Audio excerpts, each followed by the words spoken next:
Aloha, Michael here. Today I'm going to talk about discernment of truth.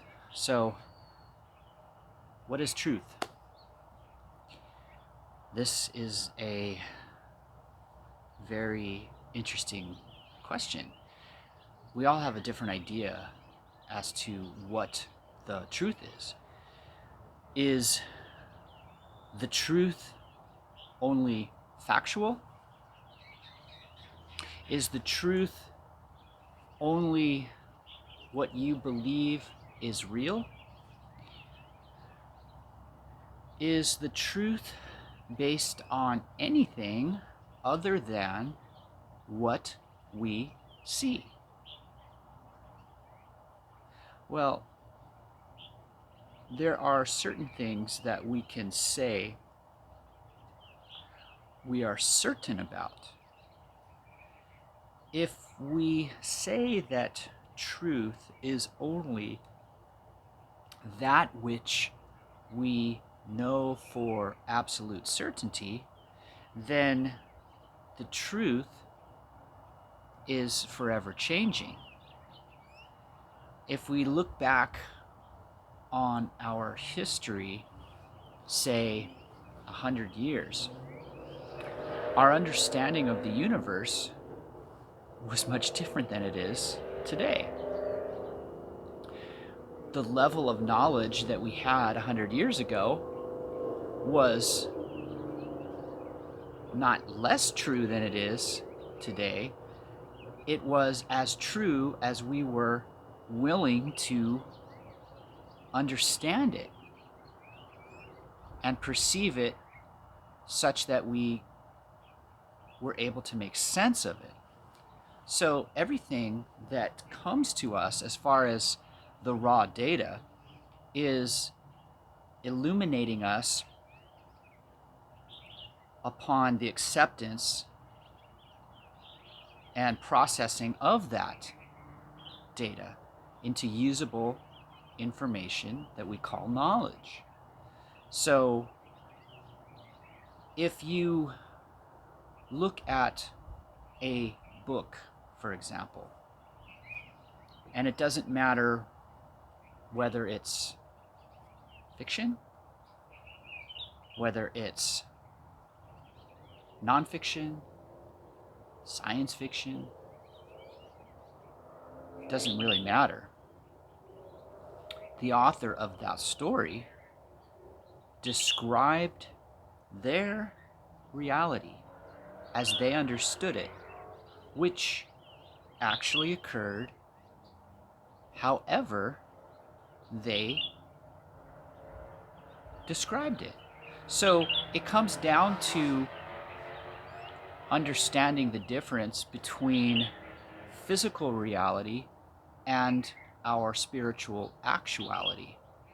So if somebody says to you, "Oh, what you're telling me isn't real, it only occurred in your imagination," then you can easily respond with, "Of course, where else does any of our realities occur but in our consciousness?" So,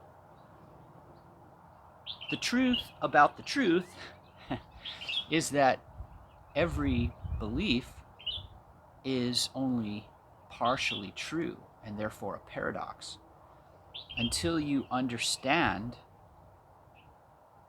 all aspects of something that you are researching, you are only perceiving a piece or pieces of the entire story regarding that thing. So when it comes to any story ever written or any expression of feelings, emotions, or thoughts, whether it's a painting, whether it's music, or really anything for that matter, whatever it is that you experience is occurring in your reality. So when it comes to combinations of letters and words and phrases which tell a story from the point of view of the author of that particular story, realize that it's that being's experience that they are describing. And it doesn't matter if it's factual or fictional. All that matters is that there is useful information within that story. And maybe it's one phrase, maybe it's a whole paragraph, maybe it's a whole chapter. It all depends on what it is that you are willing to learn about another so that you will better understand yourself. When it comes to religious texts, all of these guidelines apply. If you are prejudiced against a particular religion, then you are more apt to denounce the value of, let's say, the Bible, for example.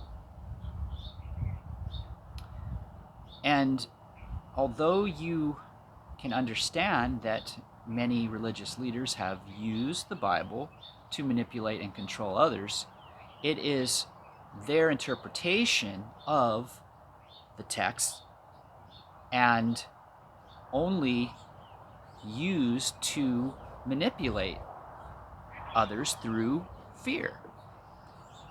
When you know that anything is not only potentially useful, but always beneficial because of the source from which it comes, then you can allow yourself to accept the truth in the light being sound. So you can discern the difference between something that's true and false by using all of your senses. And this is where intuition comes into play. When you use both your intuition and your logic and do so with an open mind, what happens is you become less concerned about the intentions of the one transmitting the message and allow yourself to expand your awareness with whatever is being transmitted, because it's always meant for you to expand your awareness and therefore beneficial.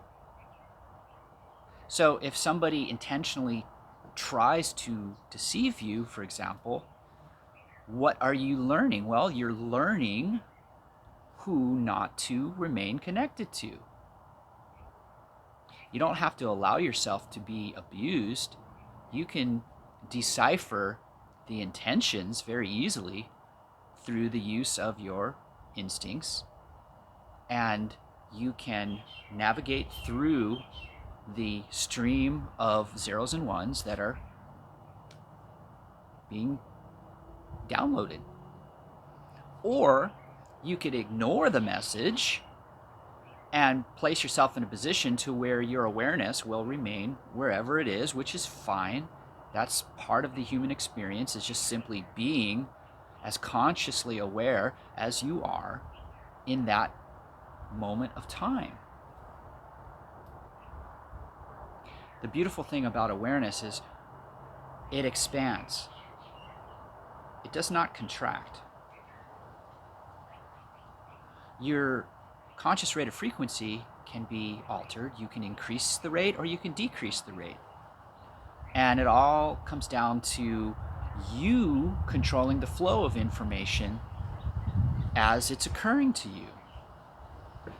And it's all based on your belief system, your level of faith, which is trusting that there are things that you do not yet understand,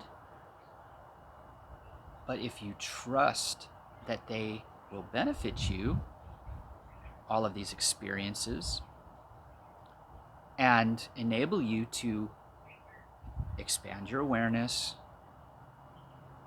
while being conscious of that growth and being aware of your power, which is your consciousness, to alter the perceptual lens by changing your position, which is called perspective, so that you can refocus and know more about the purpose and function and beauty of that which you are observing. So,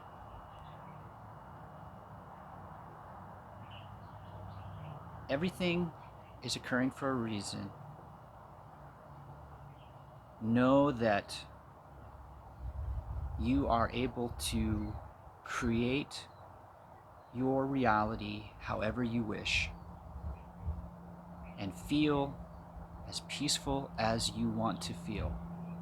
So allow yourself to become enlightened. Expand your awareness.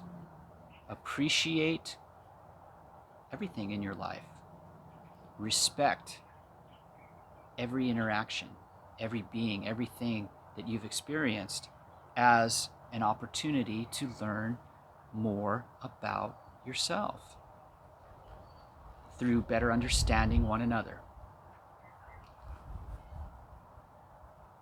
Enjoy the process. Learning is fun.